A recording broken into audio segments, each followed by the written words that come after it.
Ito palang babaeng nakuhanan ng litrato na lumalabas sa imbornal, Rose pala ang pangalan niya.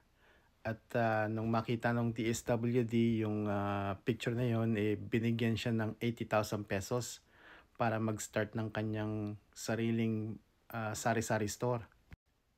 Ipinamili na rin daw ni Rose ng mga paninda para sa kanyang sari-sari store yung perang binigay sa kanya ng DSWD bilang bahagi ng kanilang Livelihood Assistance Program.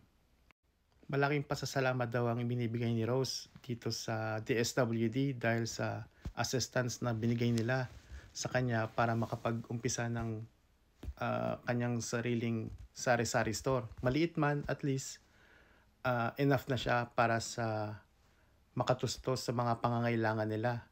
Tsaka para hindi na rin daw sila nangangalakal. Kwento din ni Rose na nung time na nakunan siya ng picture na lumalabas sa imbornal, yun daw nahulog daw kasi yung cutter niya sa loob ng imbornal kaya pinilit niyang pumasok sa loob para makuha yung gamit niya. Tapos pagsulpot niya palabas ng imbornal, nabigla na lang daw siya na maraming mga taong nakapaligid sa kanya at maraming kumukuha ng litrato.